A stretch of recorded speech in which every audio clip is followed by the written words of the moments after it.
News India में आपका स्वागत है। मैं हूं प्रिया धीर। आइए जानते हैं इस स्पेशल रिपोर्ट के बारे में। संसद भवन की नई विशाल और भव्य इमारत बनकर तैयार हो चुकी है। अब से संसदीय कार्यवाही और लोकसभा राज्यसभा के सत्र इसी नई इमारत से चला करेंगे।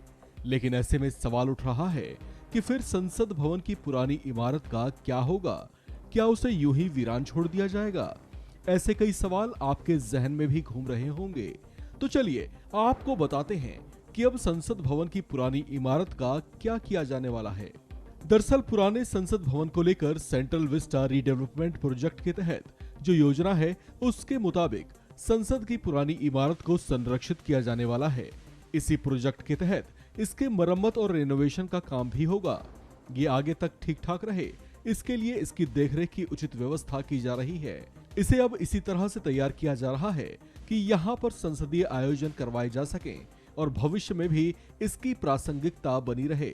आपको बता दें कि साल 2021 में मार्च महीने में दिए अपने एक बयान में केंद्रीय आवास और शहरी मंत्रालयों के मंत्री हरदीप सिंह पुरी ने राज्यसभा को बताया था कि नए संसद भवन का निर्माण कार्य संपन्न हो जाने के बाद पुराने संसद भवन को दुरुस्त किया जाएगा ताकि उसे अलग अलग जरूरतों के मुताबिक प्रयोग में लाया जा सके।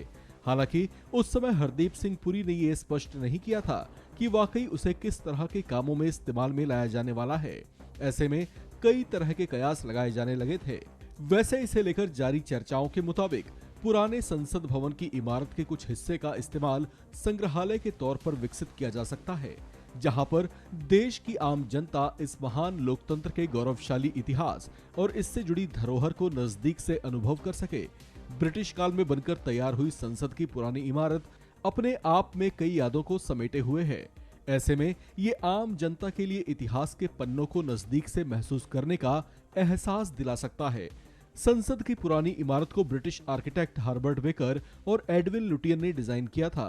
साल 1921 में शुरू हुआ इसका निर्माण कार्य 1927 में जाकर खत्म हुआ था, लेकिन देश की आजादी के बाद साल 1956 में इसमें 2 मंजिल और बढ़ाई गई थी। कहा जा रहा है कि भविष्य की जरूरतों को पूरा करने के लिए संसद की पुरानी बिल्डिंग पर्याप्त नहीं रह गई थी। इसी वजह से एक बड़े और विशाल नए संसद भवन का निर्माण करवाया गया।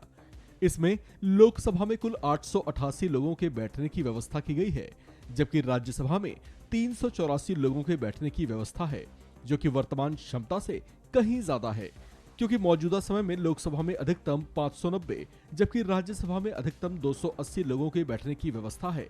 वहीं नए संसद भवन में लोकसभा और राज्यसभा दोनों में ही 336 से ज्यादा विजिटर्स के बैठने का इंतजाम किया गया है। नए संसद भवन की एक और बड़ी खासियत ये है कि दोनों सदनों के जॉइंट सेशन के वक्त लोकसभा में ही 1272 से ज्यादा सांसद बैठ सकते हैं। नए संसद भवन में संसदीय कामकाज के लिए तय योजना के मुताबिक कई अलग अलग ऑफिस बनाए गए हैं, जो आज के हाईटेक जरूरतों को देखते हुए हाईटेक सुविधाओं से भी युक्त हैं। इस स्पेशल रिपोर्ट में फिलहाल इतना ही। ऐसी और खबरों के लिए जुड़े रहें